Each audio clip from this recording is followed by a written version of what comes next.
today's episode to our From Invisible to Visible series is all about knowing your viewers, knowing your audience. And then I'm going to share some actionable strategies that you can actually take to help guide you with this. This is so important. So, sometimes I see it quite often.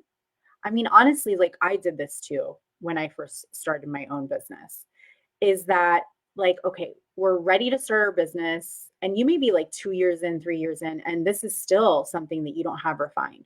You are posting tons of content. You're like doing all the dancing videos, you're using all these trendy audios, and you're maybe even getting tons of exposure.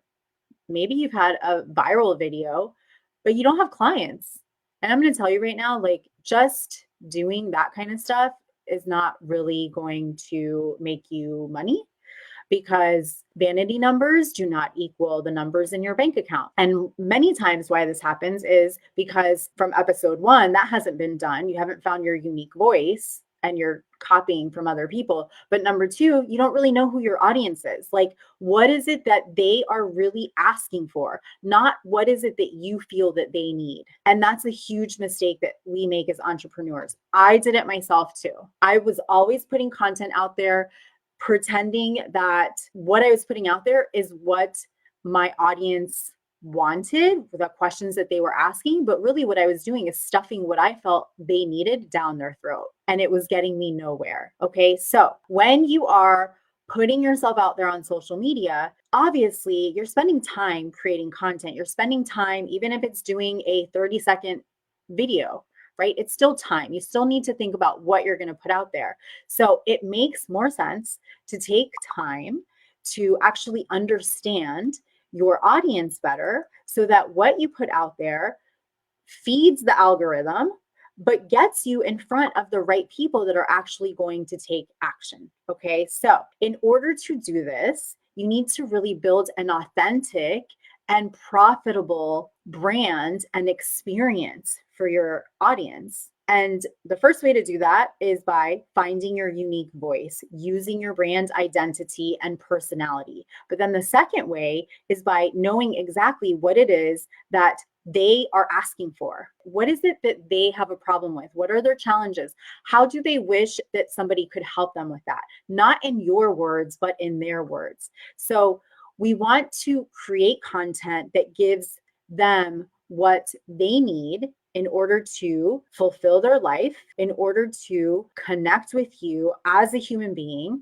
and in order for them to move through that client experience, through the client journey. And we dive really deep into this inside of the workshop that's coming up, because what we need to remember is that people, human beings, you, myself, and everything that we deal with in life, we're going through different stages of that. I'm going to give you a great example. When you're dating someone, okay, usually when you first meet somebody, let's say I'm going to think back to, because I've been married for almost 22 years. So I'm going to think back from my days of being single. I see someone, this would be in college, because that's how long ago I've been married since. I see someone, like I'm at a nightclub in college, for example, and I see somebody down the bar that's good looking. I am now just becoming aware of them. That is the awareness stage. That's my husband over there, my future husband, who's my husband now. And then a friend introduces us and we start talking. Now we're in the consideration stage, right? We're talking about dating, going out. He asks me out. Then we go out on a date and we get to know each other and we go out on more dates, and the months go by, and now we're building that trust factor. And now he proposes and I say yes. That is the purchase. Okay. Then we retain our clients, right? Over the years, we work on our relationship. We move through life together. We're partners. That is the retention stage. We're still happily married after this many years. So those are the stages that we need to think about when we are marketing ourselves. It's the same concept. Okay. And we do this within our content and how we are showing up on social media. So there's 3 types of content that you want to put out there. And I'm going to keep this really simple. There's more types of content, but just to keep this super simple for this episode, there's a few types of content that you want to focus on in order to really connect with your audience and build these deeper relationships with your audience so that you move them through that customer journey. Number one is you want content that's relatable. Okay. You want to be relatable to them. So feel as if you guys are friends without you actually knowing them. Number two is content that dives deep into what it is that you offer. And I'm not saying about, if you need help with this, sign up here. No, that's not deep. Like, we need to really articulate our message in a way that's going to show value and that they feel like, oh my gosh, I have to get in that right now. And then the third thing is putting yourself out there as a human being, as a person. I see so often, especially prior to working with our clients, that they are really trying to keep their personal profiles super separate from their business. And it doesn't work that way anymore. People are more savvy now than ever. They're scoping you out. I scope everyone out that comes into our Facebook group or that requests to come in. And many don't actually make it in because I can't tell that they have a business, even though it perfectly says when you join that group, what is your established business, or do you have an established business? The title of the group is for established business owners. If there's no Facebook personal profile image, you don't get allowed in. If you don't really have any mention of a business on your personal profile, you don't get allowed in. So it's really important to connect your personal life with your business.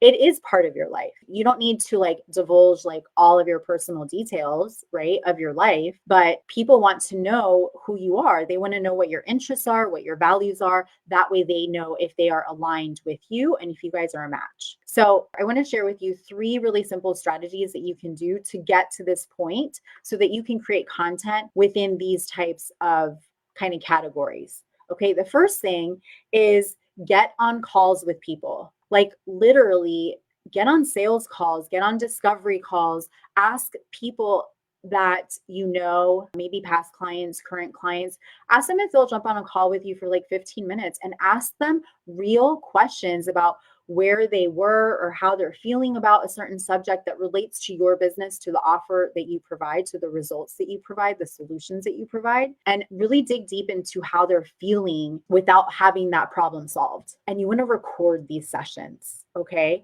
So that you can kind of go back and play back the tape, kind of like what they do in sports. Right? They watch their past games to review and see where they made mistakes, see what they did well, what they didn't do well, and to improve upon. So offer free calls. And, you could even do it kind of like reaching out to somebody and saying, hey, listen, I have this new offer that I'm putting out there, and I would love to just survey you. This is not to make the offer to you, but I think that you would be an ideal client. I'd love to know or just ask you a few questions about 15 minutes so that I can better articulate my message for this offer. Would you be willing to do that? Maybe offer them something for free for doing that for you. Obviously, if it's a friend or a peer, I wouldn't say that you need to offer anything for free, but just as an idea. Okay, so that's number 1, which is conducting audience interviews and surveys. Number 2 is pay attention to your social media interactions. So do this a few different ways. Number 1, pay attention to your analytics. That's going to really tell you what content is actually resonating with people and what content is not by just looking at engagement, comments, shares, things like that are really going to help that. Also, for example, when you're doing number 1, okay, so when you're conducting audience interviews, gauge that interaction. Maybe the words that you say, how you word things, gauge to see are you getting a positive reaction? Are you getting a negative reaction? That's going to be really helpful as well. Okay. But the main thing is to really examine which posts are receiving the most engagement, the most comments, the most shares, things like that, the most clicks. And that's going to really allow you to understand what content and what messaging is actually working. And then you want to do more of that. The third thing is create, if you haven't done so already, create your audience personas or your client avatar or your dream client.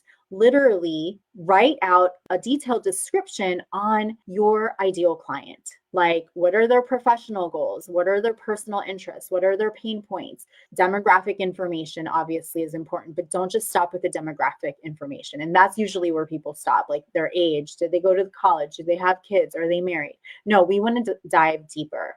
Who do they follow? What kinds of books do they like to read? What kinds of food do they like? Are they active? Do they work out? Are they vegetarian? Do they eat meat? Like those things, believe it or not, are really important. Okay, so have this down in a document so you know exactly who your client avatar, your dream client is. All right, so I'm going to do a quick little recap. This is episode 2 of From Invisible to Visible series. And we are talking all about knowing your audience, knowing your viewers. So these are 3 simple things that you can do to really gauge who your audience is and what is going to get them to respond, to activate. Number 1 is conduct audience interviews and surveys. Number 2, analyze your social media interactions, your content. And number 3, create your audience personas. Literally create it. Type it out in a document so that you can always go back and refer to that. I will see you next week. And remember to stay social. Bye, guys.